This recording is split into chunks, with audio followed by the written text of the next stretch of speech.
Hello everyone, this is Diane, and it was day one of the flea market season here in northeastern Pennsylvania.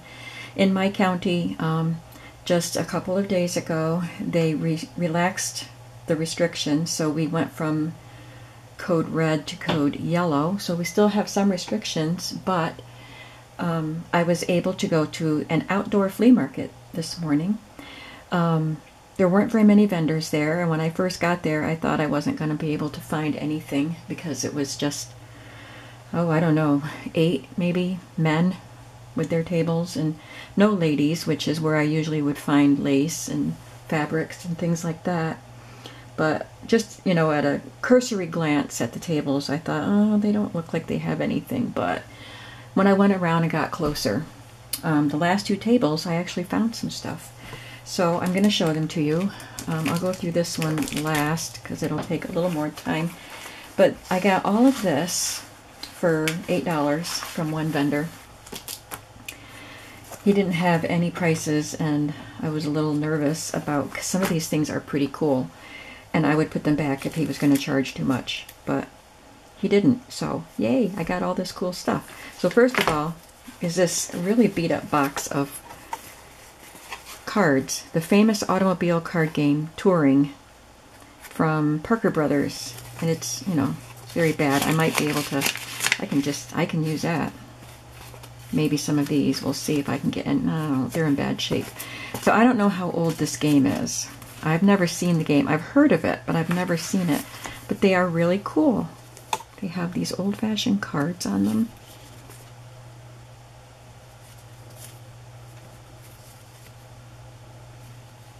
Kind of looks like the Milbourne game that I used to play, but I don't know. I have no idea. So they're definitely very old. So I will be putting bundles of these in my shop, I think. Oh, what else is in here?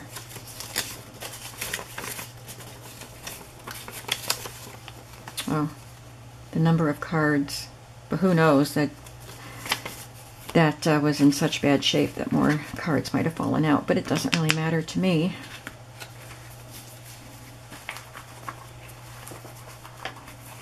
So I was pretty happy about that. It comes with the instruction sheet, and it's just, let me see if there's a copyright on here. Well, it's torn in half.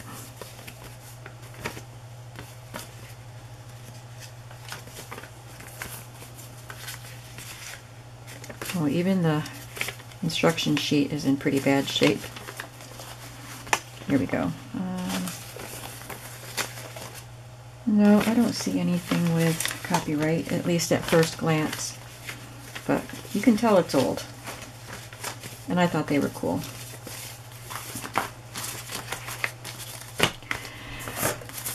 Then I picked this up, Visit Rockefeller Center, Radio City. And this is for a Saucony vacuum exhibit.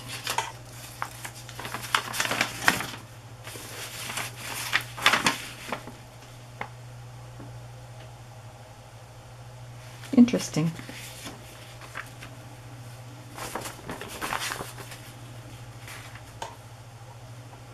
Don't know how old this is, but it looks like it's from the 50s or maybe the 60s. Just from the clothing. Got this calendar, and this is 1950. I love this. It's got 2 months on one page. It's from the Sunoco station. It does have some pretty pictures.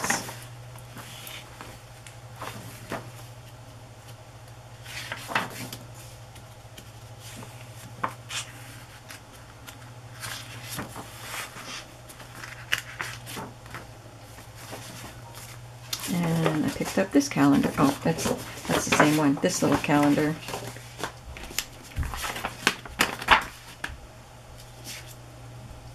Again, two months on one page, but it's missing January and February. But really pretty pictures. Uninvited Guests, this is called. The artist is Looks like something Larson. Oh, this one's different. So, oh wait, no, that's the name of the painting. Trial Winners. Might be a different artist too, though. No, I guess they're all the same artist. Friendly Neighbors, this is called, because there's some deer and a rabbit. So it must be Bambi and Flea and Bambi's mother and Thumper, right? I like those pictures. I don't know what this is, but it's a ribbon. It was a, oh, it's got a pin on it. Illinois, 1915. And what pretty, soft colors there. I love that. And then this is, I thought this was so cool. It says Friendship Check Bank. Oh, sorry. Friendship Check Book from International Bank of Friendship, Capital and Surplus Unlimited. But it's not really a checkbook. 1917. But it is like a checkbook. You write here on the date, who you wrote to, and what did you write about. And then here is a perforated postcard.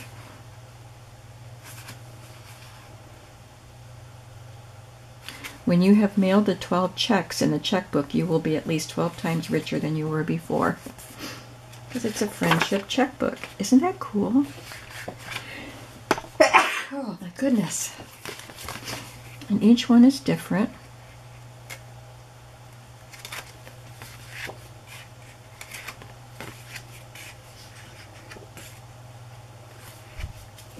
Somebody used one.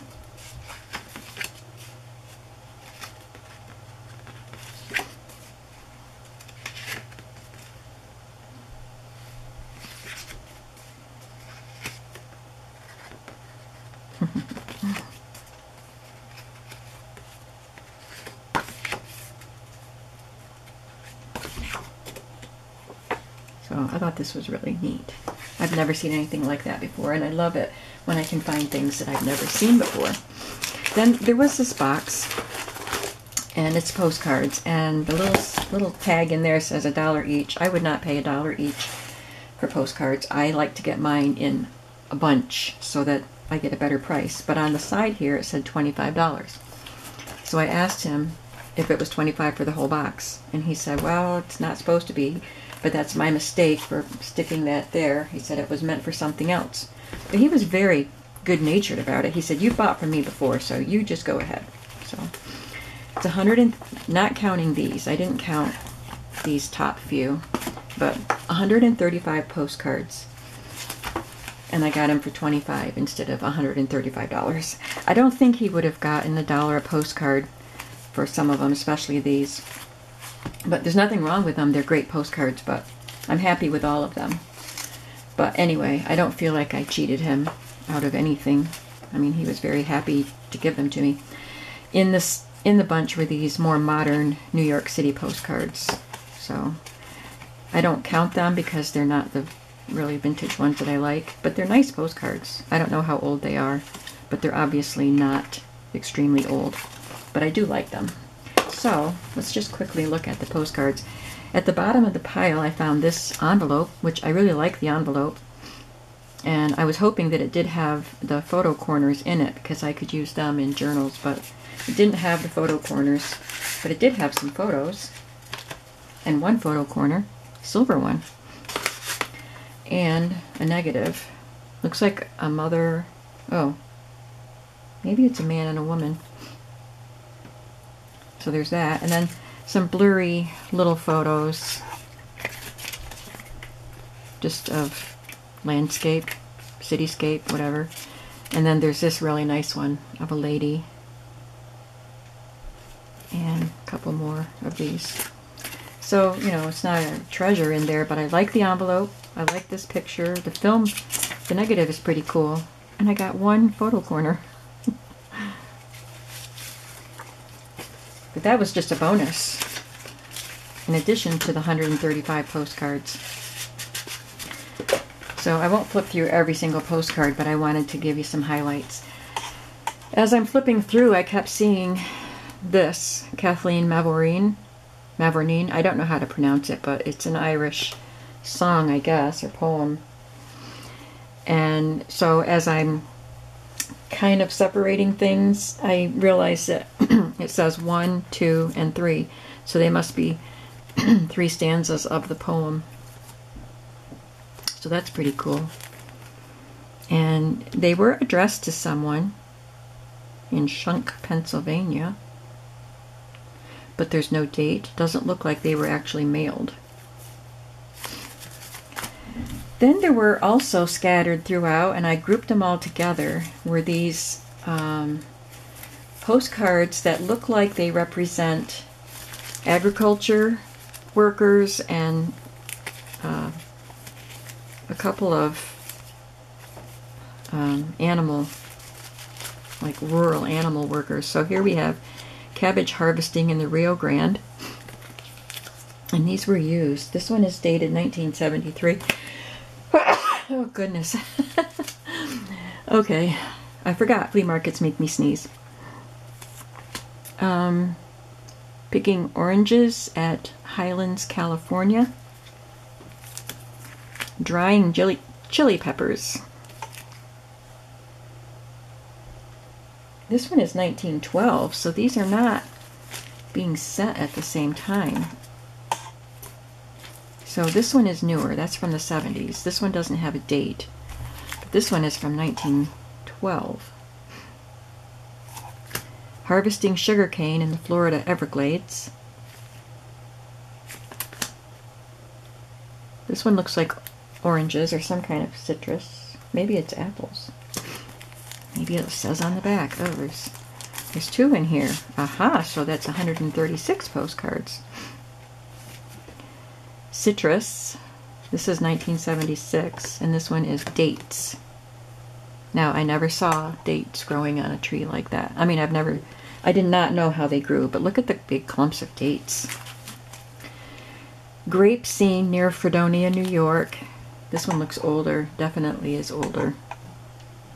I don't see a date, but you can tell that it's one of the older ones. Picking cotton near Chickasha, California, or Oklahoma. And this is an older one, 1908. Raisin vineyard in California. Now these are not the pickers, they're not the workers, because you can tell how nicely they're dressed. Picking oranges in Southern California. That one's 1920. Gathering walnuts in Orange County, California. Oranges and snowfields, California. See the snow in the background, and yet they have citrus here. Gathering grapefruit in Florida. This one was used. Can't see a date.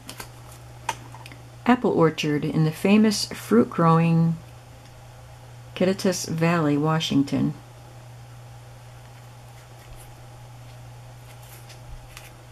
That one looks old. And then we have seining for salmon on the Columbia River. 1910. Harvesting cranberries on Cape Cod, Michigan. Massachusetts. Didn't think that sounded right. Oh dear, forgive me for that. California celery fields, Orange County, California. 1908. And picking oranges, California. So those, I thought those were kind of fun. I didn't realize they were so spread so far apart. But I thought it was odd because I've never really seen postcards that depict that type of thing. I saw this card. It's bent, but I might set that with my swan stuff because it does have some beautiful swans there. And this is dated 1918. And then just a bunch of others. What we saw at Catalina, Sam Hernandez, deep sea diver, and there's a glass bottom boat. So there's buildings, but they're still old vintage postcards. And there are some with flowers. They're my favorites. There's just a couple that don't have a picture, but they're old and interesting. This one is 1939.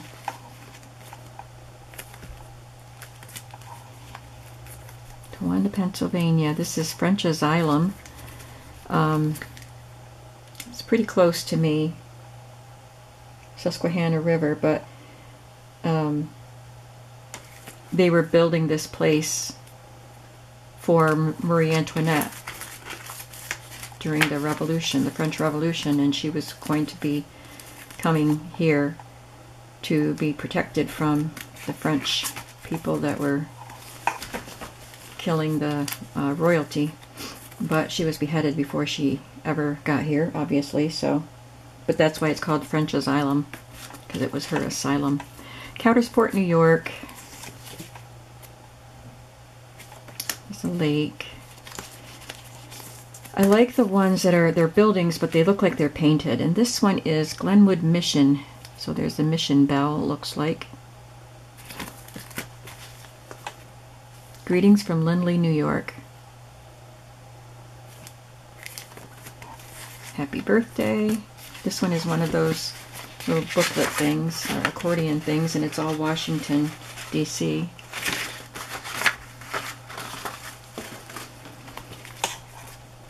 Whiteface Mountain. We camped on Whiteface Mountain. It's in the Adirondacks, in New York, on Lake Placid. So we camped there when I was a kid. There's Lake Placid. So there's quite a few of the Lake Placid area. I don't know, Laurel Creek, Route 322 in the Seven Mountains. This is Pennsylvania. So I don't know what the Seven Mountains are. I'm going to have to look that up. Here's one of the plain ones. Look at that, how pretty. There's a little child with some great big grapefruit. And there's one with sheep. Miami Motel. Sugaring in Pennsylvania. They're tapping the maple trees to get some maple sugar, maple syrup to make sugar with. Post office in Binghamton, New York. A ship. There's a longhorn steer from Texas. Shape Hall in North Carolina. That one's pretty. Easter greetings, it says. It's Adirondack, Lake Placid's dog team on Mirror Lake, Lake Placid, New York. That one's Lake Placid. Arlington, the unknown soldier. These look like cards that were in that Washington one. This is a post office in Watertown, New York. And then we get all the Christmas, Thanksgiving, and New Year's.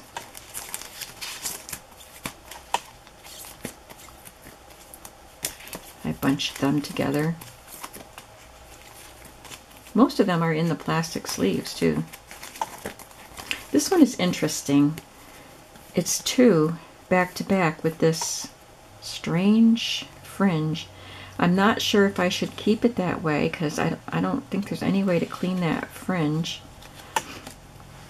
But it looks pretty. I could just glue it back together, but I don't know. It's kind of grungy. But pretty cards.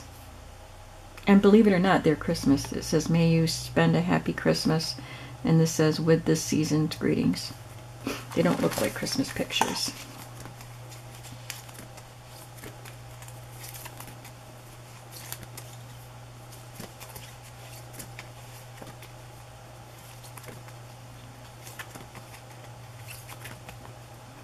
And then this last stack is all from Ithaca, New York. And these are the ones that I mentioned that are like landscapes and they're buildings, but they're painted, or they're photographs and painted over. I'm not sure how they do these old postcards like that. And some of them are duplicates.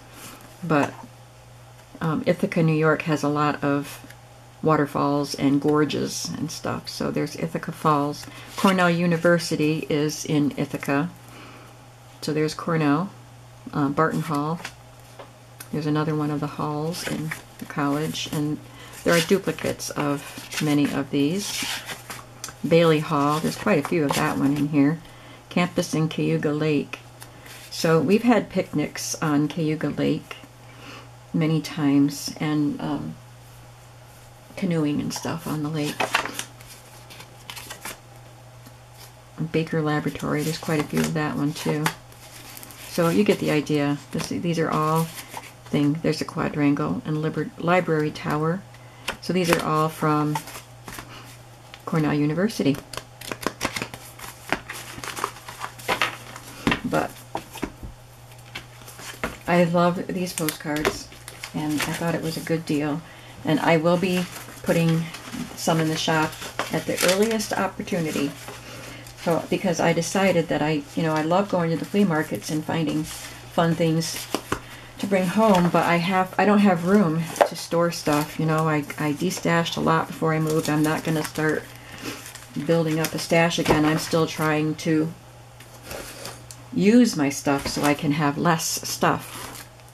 So I can bring things home from the flea market if I, within like 2 weeks, get it listed in the shop. But for these, I hope to have them listed in a day or two. The postcards and some of these cards. Now let me show you how I progressed on my journals that I mentioned in the last video. Sorry for the noise as I'm putting these things away. So I showed you the book covers that I'm using, and if you didn't see that video, oh, here they are. They're large book covers. They're going to be domestic art style book covers. Country patchwork and quilting, romantic patchwork and quilting. Obviously all I've done is taken the covers apart, and I've saved some of the pages that I want to use. As far as prepping the books, that's all I've done. But I did sew a lot of pages, strips of paper together, so I used up a bunch of scraps. And so I have these pages cut down to size. I got my large Currier and Ives calendar pages and got some of those pages cut down to size. And what else I want to do? Oh, I got out, someone gifted me a wonderful, wonderful, wonderful gift of some quilting fabric strips, 2-inch strips that someone had cut, and a lot of these, sorry for my watch clicking on the tripod, a lot of these Dresden plate petals, just stacks of these, and I love them so much. So I sewed 2 together. I will iron them, and then they will become part of a fabric flip in these journals. So I've got a few sets of those sewn together. I might end up doing more. I showed you that I had started sewing small pieces together to make pockets. So I'll cut those down to whatever size and shape I need when I realize what page they're going on. I have a couple little ones. So I think I showed you most of them already, but I did do some smaller ones too, and they were really fun. So I had this triangle shape. I just added another scrap to it, and that's going to be a little corner tuck.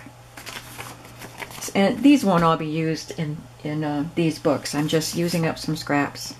So this was fun. It's a very grungy looking piece of paper, and this was just one of those fabric strips. I just sewed it on there, and this can be a pocket. This can be a pocket. This is a little piece of fabric right there.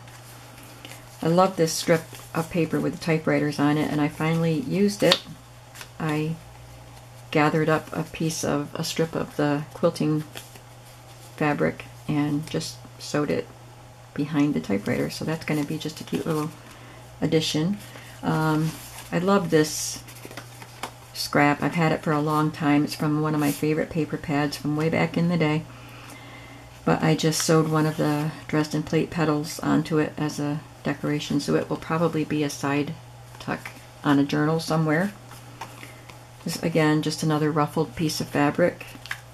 I punched some of this polka dot paper that I had left over. I punched some shapes out with my punches, and then I added them to some of the pieces that I was making. This is just a corrugated strip. This I had cut this clock out and a couple of clocks here, so it already had those shapes. And then this had a punch out of it, so I just combined them, and this will be a pocket. I might put some vellum or cellophane or something behind it. And then I had sewn these two pieces together, and then I just added that pink ruffle. So some of those will go in these journals. Oh, here's another piece with the typewriter. Just two pieces of paper. Oh, this one's fabric. And then I started using my leftover Mrs. Coggs images.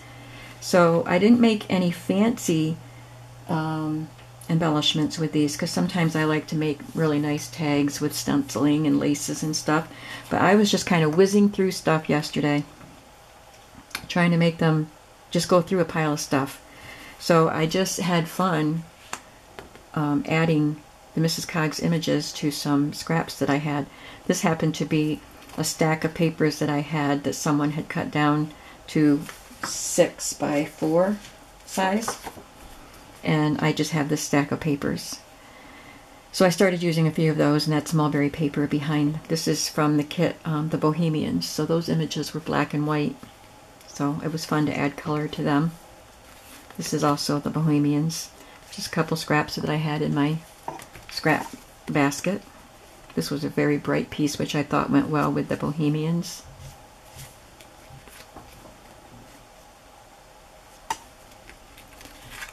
This is a piece of mulberry paper that had some flowers printed on it, so I thought this went really well with this little image from the Flower Children set. Again, the Bohemians. This one is from Motherhood. I happen to have this shape. It was just stuck in my scrap basket, so I used it. This is a little scrap of fabric here. Again, a Dresden plate petal. This is from Motherhood. And this is from Blue in the Garden. I liked pulling out the scraps that had funky shapes and just leaving them as they were. So it had the hole in it, and then this punch.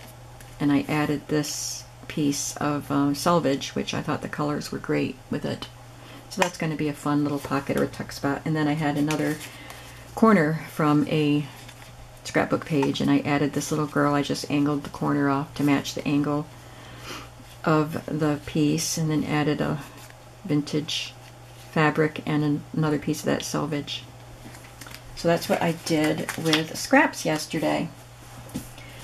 Some more things I have pulled for these books are some of these pages that came from a binder. So these are knitting. So I have one for each signature. Ladies and children's and men's sweaters. So they'll be fun to include. Also, I have these pages from a different quilt book, and these are showing how you arrange your pieces. So you can write on those. There's lots of room for writing on these.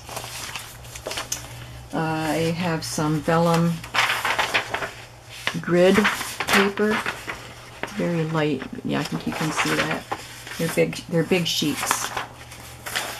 And I pulled out some more of the junk mail envelopes with windows that I can use, and some